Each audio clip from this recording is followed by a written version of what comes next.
Sebelum saya membahas tentang marketing plan, terlebih dahulu saya akan menjelaskan mengenai ringkasan rencana usaha dan profil usaha bisnis saya. Di tengah wabah COVID-19 yang kian menyebar luas, persediaan masker pun semakin menipis. Kelangkaan masker medis yang memiliki filter pencegah virus membuat para ahli menyarankan agar masyarakat mencari masker alternatif yang terbuat dari bahan kain. Nah, kabar ini tentunya menjadi peluang bagi saya untuk menambah penghasilan tambahan di tengah situasi ekonomi yang cukup sulit akibat pandemi corona ini.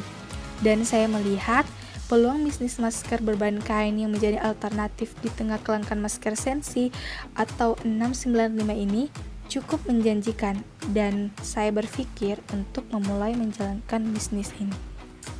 Nama usaha kami yaitu Stay Health, di mana usaha ini bergerak dalam bidang usaha dagang. Stay Health yang berarti tetap sehat. Ketika masyarakat kesulitan mendapatkan masker medis N95, masker kain bisa menjadi alternatif ketimbang saat masyarakat keluar rumah dan tidak menggunakan masker sama sekali.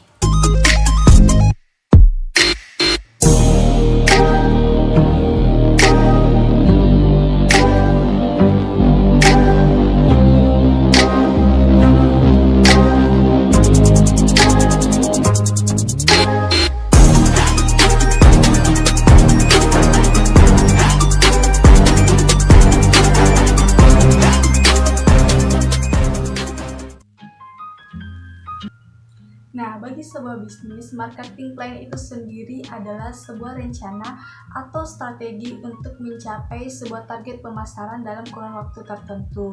Nah, jadi kalau mau ngomongin tentang marketing plan itu tidak terpisah dari yang namanya business plan. Nah, kalau bisnis plan itu kita berbicara mengenai dari bagaimana membuat produk, bagaimana operasionalnya, bagaimana cara memasarkannya, dan juga duitnya itu dari mana dan berapa. Nah, sedangkan di marketing plan ini kita bercerita mengenai bagaimana produk kita itu bisa sampai ke konsumen, bagaimana produk itu bisa dibeli oleh konsumen agar target penjualan kita itu bisa tercapai. Nah, melalui video kali ini saya memfokuskan bagaimana cara membuat marketing plan itu sendiri. Dan di sini saya memilih bisnis membuat masker mulut karena saya melihat situasi dan kondisi saat ini yang sedang di tengah pandemi virus corona atau COVID-19. Oke, next. Selanjutnya saya akan menjelaskan beberapa tahap dari marketing plan ini. Tahap yang pertama yaitu goal atau tujuan atau target dari pemasaran yang ingin kita capai dalam masa COVID-19 ini. Contohnya begini, di sini saya cuma ingin menargetkan sampai virus corona berakhir saja. Jadi kita tentukan dulu goalnya ini berapa sih sebenarnya untuk selama masa COVID-19 ini. Agar apa?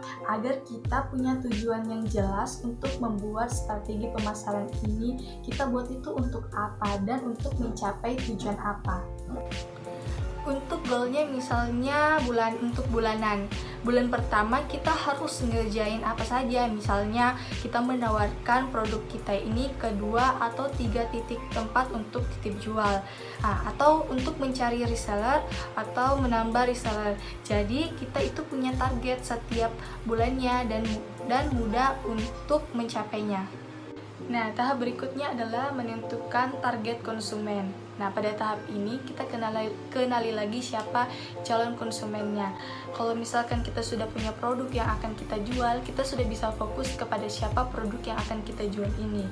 Nah, kalau misalkan kita sudah punya produk dan kita belum tahu kepada siapa yang akan kita jual, ya semua strategi yang sudah kita siapkan itu bisa jadi tidak bermanfaat lagi.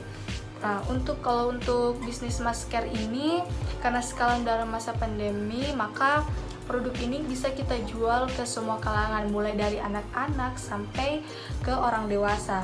Untuk contohnya, kalau misalkan kita ingin menjual ke anak-anak muda, maka strateginya bagaimana anak-anak muda ini bisa mengetahui produk kita. Kita bisa menggunakan pendekatan sosial media seperti melalui promosi di Instagram, Facebook, atau WA. Setelah kita mengetahui perilaku konsumen dan kebiasaan mereka, kita lebih bisa merancang strategi pemasaran yang tepat untuk si calon konsumen tersebut.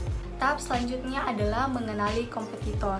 Karena bisnis ini baru mau dijalankan, maka selain mengenali target konsumen kita dengan detail, kita juga harus mengetahui yang namanya kompetitor. Kenapa kita harus mengetahui kompetitor kita, bagaimana kelebihan yang mereka gunakan? Kalau kita sudah tahu kompetitor kita dan apa yang mereka kerjakan, strategi apa yang mereka gunakan, maka kita bisa mencontoh apa saja sih yang mudah mereka kerjakan. Misalnya dari apa saja yang mereka kembangkan itu efeknya seperti apa terhadap bisnis mereka. Yang mereka pakai, misalnya kelebihan produknya lebih murah, kualitasnya bagus, atau dan sebagainya, kita bisa adopt ke produk kita. Kita bisa mencontoh hal-hal yang baiknya dan memodifikasinya sesuai dengan versi kita. Tahap selanjutnya adalah merancang strategi pemasaran. Nah, untuk tahap ini kita merancang strategi apa yang bisa kita targetkan untuk 1 tahun ke depan atau untuk beberapa bulan ke depan. Misalnya, strategi menjual offline dengan cara menitip jualan ke warung-warung atau membuka toko, atau misalnya zaman sekarang strategi online dengan memanfaatkan media sosial seperti tadi yang saya sebutkan di bagian target konsumen, untuk memanfaatkan media sosial seperti Instagram, Facebook, atau WA, atau YouTube, atau menggunakan website, ataupun yang menggunakan jaringan reseller atau dropshipper. Tahap berikutnya adalah tahap evaluasi. Di sini evaluasi ini tuh sangat penting, karena evaluasi ini kita jalankan setiap bulannya untuk rencananya apa, strateginya apa, dikerjakannya bagaimana. Terus kalau efektif, maka di bulan berikutnya ini kita harus kerjain apa lagi. Kalau tidak efektif, evaluasinya itu harus bagaimana? Untuk apa? Ya, untuk progres dari bulan ke bulan agar targetnya itu bisa tercapai. Sekian dari saya mengenai pembahasan marketing plan ini. Saya mohon maaf bila ada kesalahan kata-kata, karena di sini saya juga masih sementara belajar, dan semoga materi ini bisa bermanfaat bagi para pendengar. Dan terima kasih.